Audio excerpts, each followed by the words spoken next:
jahat banget ini. Kalau kata Rangga, kata Cinta kepada Rangga dalam film Ada Apa Dengan Cinta, Jokowi, kamu itu jahat, itu jahat banget. Ya itu. Jadi artinya itulah pasal yang ada. Ya 32, 35 dan tadi kami mempresentasikan di dalam. Termasuk yang tadi saya presentasikan di awal dengan judul sebelum kami masuk tadi bahwa kami tetap kekeh dengan apa yang namanya 99% palsu itu kalau dalam bahasa saya. Karena di dalam kita tadi juga menyampaikan tentang beberapa hal, misalnya soal-soal perbandingan-perbandingan dan juga tentang kelakuan si Andi Aswan dan lain sebagainya. Ya, tapi itu lain soal. Nanti akan kita bahas terus. Kemudian yang kedua, apa yang kami teliti, saya Dr. Rismond dan akan ditambahkan secara detail dan oleh Dr. Tifa, selama ini adalah barang yang kurang lebih sama. Ya gitu, yang kurang lebih sama. Jadi insya Allah hasil dari kami tentang 99,9% palsu itu tidak berubah, tidak bergeser 1 mili pun. Ya, bahkan sampai the last minute kami akhirnya sama seperti klaster 1 tadi dipertunjukkan sebuah barang yang diklaim itu adalah ijazah asli, katanya ijazah analog dari seorang yang namanya Joko Widodo.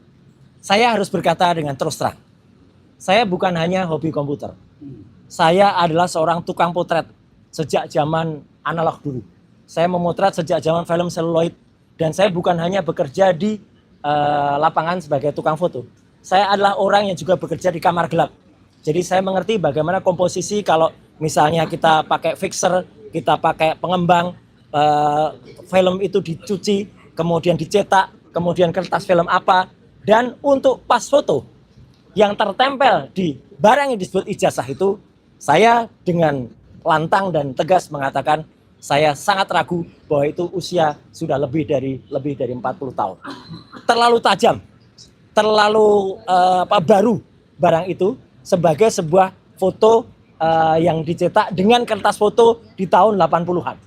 Ya, karena kertas foto di tahun 80 itu ada usianya. Bahkan ijazah Dr. Rismond sendiri yang usianya baru sekitar 20 tahunan kira-kira. 23 tahun. Itu pun sudah mulai berburam. Ya, ini masih sangat tegas dan jelas. Ya, tidak seperti. Kemudian khusus untuk detail itu, alhamdulillahnya kami meskipun diminta untuk melihat, kami tetap tidak boleh memegang. Ya, kami tidak boleh merasakan. Padahal dia bilang, saya satu lawyer, saya sudah merasakan itu. Kami tidak boleh memegang, bahkan mengintip saja untuk melihat ketebalan kertasnya saja tidak boleh. Ya, padahal itu penting sekali. Apalagi memotret karena kami dan tetap ada satu pertanyaan besar. Karena dalam yang disebut-sebut sebagai ijazah itu ada sebuah goresan di sebelah kiri, ada sebuah garis yang itu menurut saya tidak lazim untuk sebuah ijazah. Itu mungkin hasil dari pre-printing atau printing baru, ya. Kemudian ada lagi ciri-ciri yang kemudian kami pertanyakan dan Dr. Rismond akan menambahkan. Logo Universitas Gadjah Mada yang tercetak sepanjang yang saya tahu warnanya meleset, tidak seperti itu. Warna logo UGM yang bagus itu emas. Ya. Dan kalau sudah lebih dari 10 tahun atau 20 tahun, itu akan dalam bahasa Jawa, ini istilahnya silahkan dikutip, bleber. Ya, bleber itu apa? Kemudian pecah, mengembang. Karena tinta dulu tidak sebaik tinta sekarang. Ini tidak ada blebernya sama sekali. Jadi ini kayak di print dengan kualitas tinta baru yang kemudian tuh clear banget. Kemudian boleh kalau dikatakan, tapi kan ada tipis, ada watermark. Iya, tapi tipis sekali. Watermarknya tidak seperti watermark yang biasa ada di ijazah UGM. Embossnya juga tidak. Saya mau memegang embossnya nggak boleh. Padahal kalau emboss yang kita pegang, kita akan bisa tahu itu emboss beneran atau citra atau gambar seolah-olah emboss. Kan banyak itu. Tegel-tegel sekarang banyak yang di print seolah-olah emboss, tapi tidak kan. Nah, kemudian nanti mungkin Dr. Rismond yang akan menerangkan kalau ada keanehan juga. Karena dalam ijazah itu juga kan ada 2 tipe pencetakan. Logo dulu, baru tulisan. Atau tulisan dulu, baru logo. Yang jelas, pada ijazah yang ditunjukkan tadi, tetap berbeda dengan contoh atau perbandingan ijazah yang lainnya. Yang lainnya di sini adalah tulisan dulu, baru logo. Dan yang kami tadi lihat adalah logo dulu yang warnanya bukan emas, baru tulisan. Jadi sekali lagi, dengan insya Allah dengan pengetahuan teknologi, bukan hanya soal komputer dan forensik. Ini bukan forensik, ini analog. Saya tukang potret. Saya adalah ketua klub foto. Ya, saya adalah ketua klub foto Publisia Foto Club di UGM tahun 90. Saya adalah wakil ketua FPSI, Federasi Perkumpulan Seni Foto Indonesia, tahun 2000-an. Di mana FPSI itu anggotanya ada klub foto yang lain. Darwis pun dulu anggota saya. Sekali lagi, Darwis Triadi pun dulu anggota saya. Ya, dalam FPSI, Federasi Perkumpulan Seni Foto Indonesia, yang saya dulu adalah wakil ketua umum dari HISWA, Himpunan Seni Foto Amatir Yogyakarta. Jadi saya memotret dengan analog, saya mencetak dengan analog, dan saya sekali lagi tetap 99% tetap meragukan bahwa itu adalah yang disebut ijazah asli. Saya kira dari saya statementnya itu dulu. Ya, oke. Ya. Mbak Tifa kali. Ya. Saya dulu. Mbak Tifa dulu atau iya, dokter respon dulu. Mbak Tifa juga mungkin biar ada variasinya. Oke, ya. Silakan. Di tengah boleh? Di tengah boleh. Oke. Biar enak di Iya. RTR. Ya, silakan dong. Ya, bismillahirrahmanirrahim. Assalamualaikum warahmatullahi wabarakatuh. Ya, saya memberikan perspektif yang berbeda ya. Jadi begini, ijazah Joko Widodo ini hanya satu dari 700 dokumen yang diperiksa oleh yang disita oleh Polda Metro Jaya, yang merupakan serangkaian dokumen yang untuk melakukan kemudian kami jadi tersangka ya. Nah, ada beberapa dokumen yang sangat penting yang baru ini juga diberikan klarifikasi oleh Rektor UGM ya, dan sebelumnya juga oleh mantan Rektor UGM Profesor Sofian Effendi, dan sebelumnya lagi Bareskrim waktu presentasi gelar perkara di tanggal 22 Mei 2025 pun juga menyampaikan satu fakta menurut mereka yang sangat penting, yaitu bahwa Joko Widodo ini bukan entry masuk ke Universitas Gadjah Mada itu dari sarjana, dari strata 1, tapi dari sarjana muda. Dan tadi yang kami diskusikan juga soal transkrip. Ini adalah dokumen kedua yang sangat penting, ya. Sebagaimana yang kita semua lihat bahwa transkrip nilai Joko Widodo yang disampaikan oleh Bareskrim itu transkrip nilai yang cacat karena tidak lengkap dan tidak sesuai dengan transkrip nilai dari Fakultas Kehutanan UGM di era tahun 1985.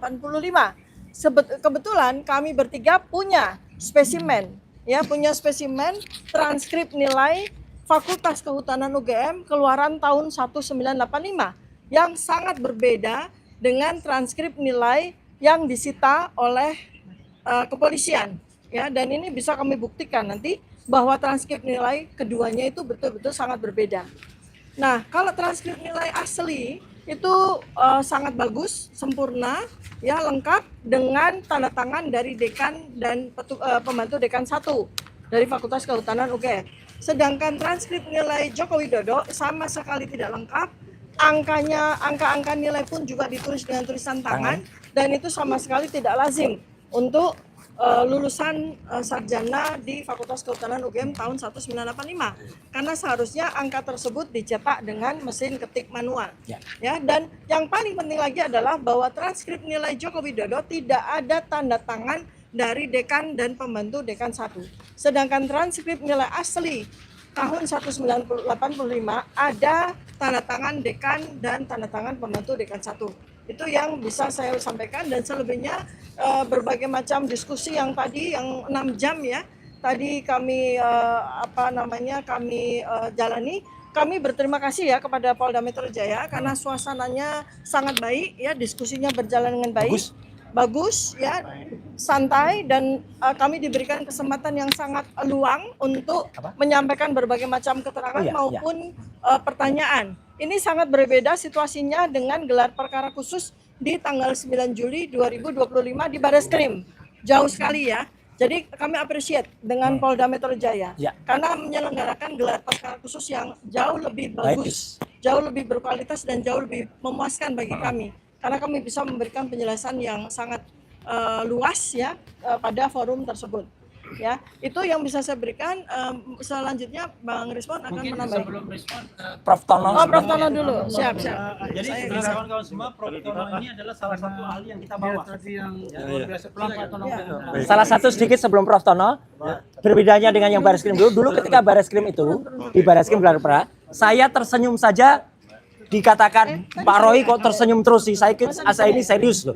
Ya itu dikatakan oleh Juhandani waktu itu. Ya gitu, jadi gitu aja nggak boleh. Tapi tadi kita boleh, hanya kok nggak boleh pegang gitu aja. Silakan Prof. Baik, terima kasih sekali atas kesempatannya. Sebagai peneliti dan sebagai akademisi, saya harus ngomong apa yang saya bisa katakan, tapi kalau saya belum yakin, saya tidak mau. Perlu diketahui bahwa mata saya ini yang kiri ini hanya tinggal 40%. Oke. 30-40%. Karena saya kena glaukoma. Jadi saya tidak bisa memberi komentar tentang detail tentang emboss, tentang watermark gitu. Saya nggak apa-apa. Tapi kalau dari foto saya ini terlalu tajam. Untuk 40 tahun seperti itu memang terlalu tajam. Yang masih saya anukan juga adalah soal ukuran panjang lebarnya itu. Saya cuma membayangkan apa ukurannya itu sama nggak ya dengan ijazah UGM yang saya miliki gitu ya. Prof. Tono Saksono ini juga lulusan UGM ya S1-nya. Ya, jadi itu.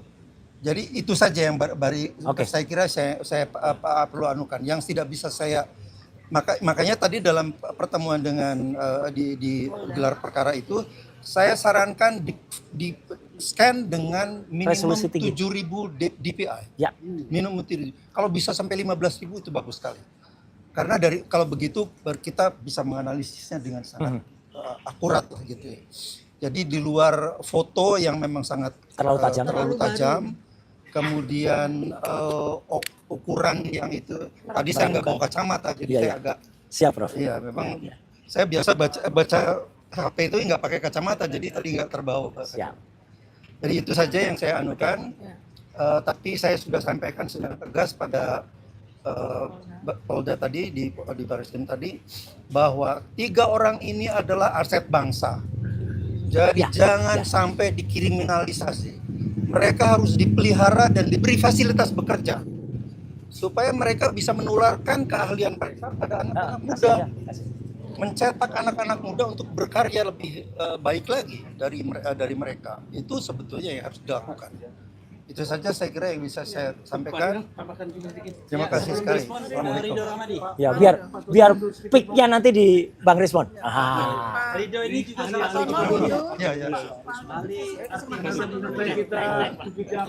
Ya. Dokter yang luar biasa. Ya. Bentar dikit Bang. Ya. Ya, jadi tadi dalam kesempatan Nggak ada. Oke. di atas tadi sebagai ilmuwan, sebagai praktisi juga, kami mencoba menyampaikan beberapa hal yang sifatnya teknis. Ini nanti bisa dibagikan juga. Kita menganotasi source code yang dibuat oleh Dr. Rismon. Jadi tujuan anotasi ini adalah mempermudah ya masyarakat umum atau orang awam untuk membaca setiap baris kode yang dibuat oleh Dr. Rismon ketika melakukan analisis. Jadi di sini juga menjelaskan mana yang dituduhkan atau dikira itu mengedit, itu bisa dilihat langsung di sini. Jadi ada 28 source code, ini yang kita buat ada 9 bab. Jadi nanti ini bisa digunakan.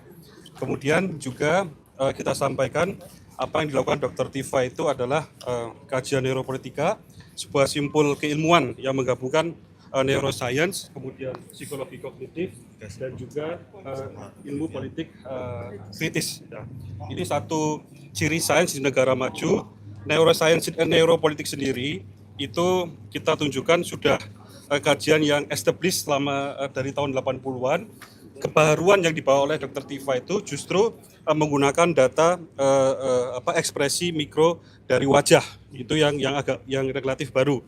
Itu sebenarnya satu standar yang digunakan di berbagai negara maju, terutama contohnya ya yang digunakan itu adalah yang menggunakan adalah seperti FBI, CIA, itu sudah standar untuk melihat siapa yang bohong, siapa yang tidak, itu sudah biasa saja digunakan. Jadi begitu neuropolitika menggunakan input yang namanya face action coding system, ini sebuah kebaruan, dan juga kita sampaikan bahwa ini Dr. Tifa berhak tidak melakukan analisis ini, kan beliau dokter dan segala macam. Nah ini kita sampaikan contohnya di negara di sana ya. Kita tahu Nobel Prize itu satu penghargaan terhadap keilmuan, pencapaian yang paling tinggi gitu kira-kira.